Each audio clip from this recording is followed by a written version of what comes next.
Lazarevac će ovog vikenda biti domaćin prijateljima iz Slovenije. Ovoga puta 40 članova hora Prosavus će upoznati turističke znamenitosti našeg grada i na poklon Lazarevčanima održati celovečernji koncert. U okviru kulturne saradnje između Trbovlja i Lazarevca Centar za kulturu će ugostiti mešoviti hor Prosavus koji nam dolazi iz regije Zasavje koju čine Zagorje, Trbovlje i Hrastnik.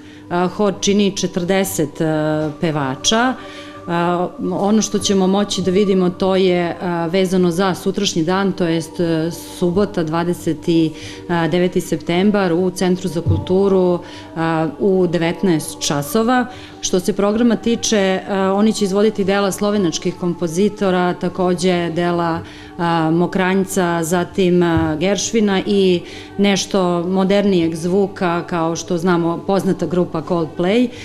Inače, mešoviti hor, kao što sam već i na početku rekla, čini 40 izvođača, odnosno pevača. Njih čine mladi i stariji iskusni pevači koji predstavlja uspešnu saradnju između mlađih i starijih generacija, tako da su oni oformljeni neke 2017. godine. Uspeli su da uvežu mlade generacije i starije generacije. Zaista jedan divan hor sa bogatim programom.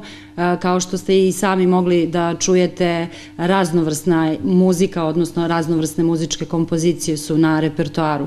Ja bih još jednom da ponovim, Centar za kulturu Lazarevac, subota 29. septembar u 19 časova, ulaz je slobodan. Po rečima predsjednika gradske opštine Lazarevac Bojana Sinđelića, ovo će biti prilika da se nastavi započeto prijateljstvo i unapredi saradnja između našeg grada i Trbovlja. Ja bih iskoristio priliku da pozovem sve Lazarevčane da dođu na koncert. Naime, ovo je samo jedan od niza projekata koja sprovodimo sa našim prijateljima iz Trbovlja, tako da apsolutno se nadam da će što više Lazarevčana doći na koncert. Koncert je, kao što ste čuli, besplatan, tako da sigurno i članovi hora ima ljudi koji su bili u Lazarevcu kao mladi za vreme SFRJ, verovatno će naći neke svoje prijatelje iz detinjstva i školskih dana i to je ono što smo zajedno, ja i gradonačelnica Trbovlja Jasna Gabrić, obećali i građanima Trbovlja i građanima opštine Lazarevac da ćemo raditi na razmeni kako đaka, tako i svih drugih vidova, da li je to kultura, da li je to sport, da li je to razmena nekih drugih udruženja sa teritorije opštine Lazarevac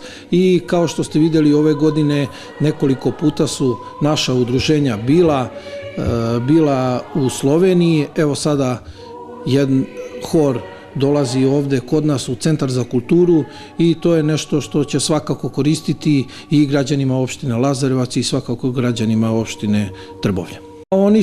Oni su trenutno u Aleksincu, pošto je to hor koji obuhvata 3 opštine, Hrastnik, Zagorje na Savi i Trbovlja.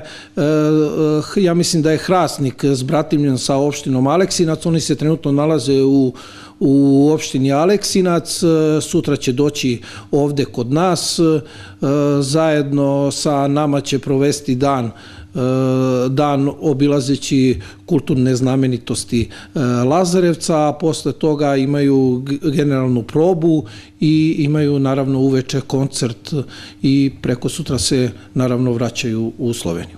Hor Prosavus nastavlja tradiciju različitih vokalnih ansambala koji su kroz decenije radili u Zasavju. Hor okuplja mlade i starije pevače i predstavlja uspešno spajanje iskusnih horskih pevača i pevača mlađe generacije koji prvi put ulaze u svet odraslog horskog pevanja. Na regionalnom takmičenju odraslih horova za centralnu Sloveniju koje je bilo održano 19. novembra 2017. godine i na kojem je hor prvi put prisustvovao, Prosavus je osvojio zlatnu nagradu.